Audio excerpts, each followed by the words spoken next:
So you bought your Canon M50, you've decided you're gonna start making YouTube videos, and I think the very first piece of equipment you should invest in is an inexpensive but high quality microphone. And the audio you're hearing right now is just shot with the Deity D4 Mini, and this is what the audio sounds like just using the in-camera microphone. And getting the best quality audio isn't strictly about the microphone, it's also about the microphone placement and the way you treat the room. And the room that we're in right now is not a fully treated room, but what I have done is I have brought in an inexpensive blanket and I've just hung it on the wall here, and I have some inexpensive curtains that I've just hung there, and it just stops my voice from really bouncing around the room. I'm just gonna take that down now and you will be able to hear just how these little things make quite a difference. Now this is the sound. Now I've just taken that blanket off the wall and I've just opened up the drapes, the little inexpensive drapes that I've just got behind the cameras here, and you can see that makes quite a difference. You can really hear my voice reverberating around, it's bouncing off the walls and it's coming back into the microphone. You can use more than just the curtains and things on the wall. You can bring pillows in, stick them in corners, and all kinds of different things just to catch those sounds that bounce around and bounce off the hard surfaces in your room. Now I've got the blanket back up on the wall and the little blinds closed or drapes closed behind the cameras, and you can see what a difference that has made. This is one big flat surface. The sound has my voice, the sound has an ability to bounce off of, and right on the other side of the cameras, just behind the cameras where my voice is projecting, there's a couple of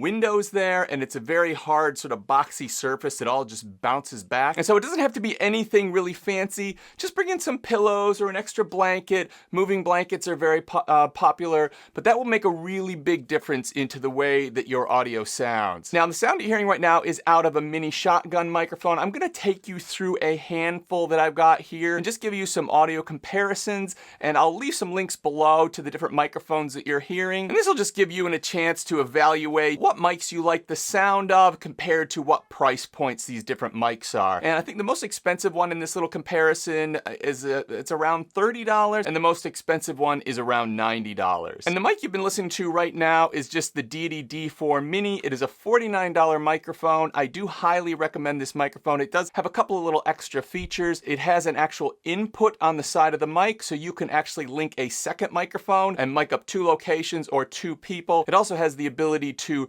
put a lapel mic in it, so if you are walking around and you're pointing the camera at somebody that you're interviewing, you can have that lapel mic on you, hearing your voice, and then the camera with the shotgun microphone is picking up them. Alternatively, you can turn that mic around, point it at yourself, so you are speaking directly into the microphone, and you can have a long lapel mic running to the person you're interviewing that can be some distance away. It does have an extra versatility that some of these other mics do not. Now you're listening to the Boya By-mm1 mini shotgun microphone. This is the cheapest in the comparison. It costs about $30. The shock mount isn't quite as good as the other ones, and it does have a pretty strong bass response, so if you like that sort of lower tone radio voice, I think that sounds pretty good. This is exactly the sound quality you can expect out of the Boya By-mm1. Now you're listening to the Rode Videomicro, and this is really the microphone that started this whole category of inexpensive mini shotgun microphones, and to this day it still has some of the best sound quality you can get in a microphone. It is a Rode product and you really cannot go wrong buying a Rode microphone. So this is what the Rode Videomicro sounds like. Now you're listening to the Deity D4 Duo. Now this is an interesting microphone because it's got a little bit of a twist on it. It actually has a front-facing microphone and a back-facing microphone. And it allows you to use it by just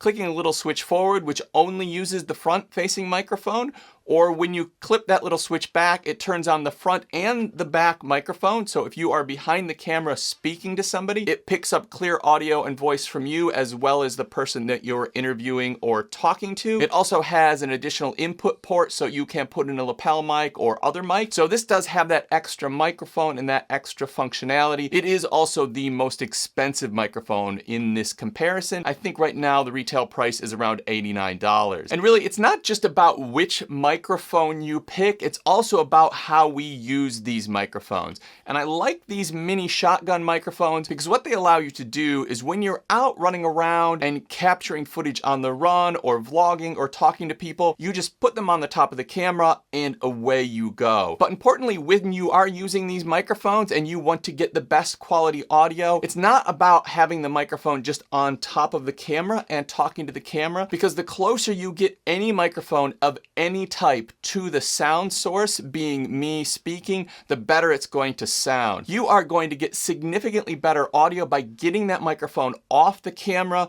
using a little inexpensive extension cable, which I think cost me less than $10 on Amazon. I will link that in the description below as well. I am using actually my full boom rig that I use for overhead camera shots. So this is a little bit more expensive setup. It's quite sturdy, and I can use it to mount a camera looking down at the table when I'm demonstrating something. But if you're just using it for an overhead microphone shot, there's one that's around $40 or $50 off the top of my head. I will link that in the description down below. And that works really well for getting that microphone off the camera and getting it really close to the sound source. Boomed overhead is best because it keeps the microphone out of shot, but it's still extremely close to me. And with a shot like this, you do want to sort of get your camera angle where it sort of ends just so you've got a few inches of space above your head to the edge of frame. And that allows you to bring that microphone in and get it so close to your audio source. And that really is going to give you the best sound regardless of which microphone you pick. None of these microphones require a battery, which I think is actually very important because a lot of people might forget to charge the battery or turn on the microphone. I think that's just another point of failure for a lot of people, something that can go wrong. And so certainly for beginning YouTubers, I like to suggest a microphone that doesn't require a battery charging or any additional power source. Now, if you want an extremely inexpensive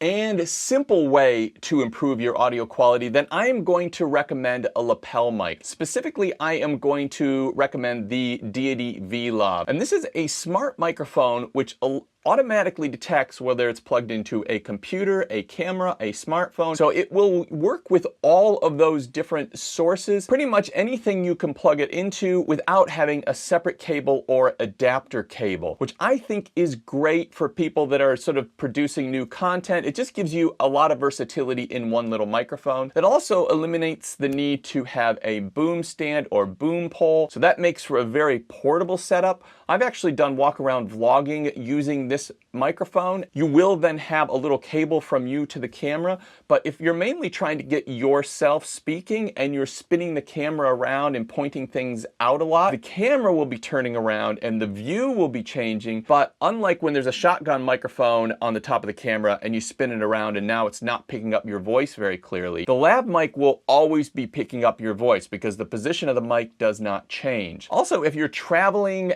maybe shooting videos like this in a hotel room or you're constantly in a different location and you don't want to bring a boom pole around, a lav mic on your shirt will almost always pick up better audio than a shotgun microphone, even a very expensive shotgun microphone put on the camera. So I think this is really a good, super portable, super versatile, easy way to capture good audio, which doesn't require the extra accessory of the boom pole. Now, when it comes down to my preference purely based on audio quality, I think the mini shotgun microphones, because they have a bigger microphone capsule in them, do produce a richer, more full sounding voice. And the V-Lav or any lav microphone, since it's right on your chest, will miss out on a fair bit of the highs. You can go in and use an equalizer to sort of fix that in editing, and I always do that if I'm using a lavalier microphone. But with the shotgun microphones, you generally don't have to do much editing, or if you do want to edit the way they sound, it's quite easy. If you're not happy with the way a lavalier microphone sounds, there's often a bit more work in post-processing to get that sounding right. Now, if you're shooting in a very noisy environment, sometimes the best thing to do is bring a microphone into shot. I know this is a bit of personal preference and some people really don't like having a microphone in shot, but I think in situations where you just cannot get clean audio otherwise, it is well worth bringing a microphone in shot. And with video podcasts nowadays and sort of radio programs that have video elements, I think we're getting more and more used to having a microphone in shot. And I think this whole thing of worrying about the aesthetic of having a microphone in shot is really just in the mind of the people people that are creating the videos. I don't think actually from the audience perspective, having a microphone in shot ruins their experience or changes the way they feel about the video at all. And this is just a very inexpensive USB microphone that I picked up on Amazon, and it came with the shock mount, the microphone arm, the wind muff, the whole thing that's here, so you get the complete kit. Now obviously this won't work when you're out running and gunning and sort of shooting on the road. You have to have a computer nearby to plug the USB microphone in. The other thing is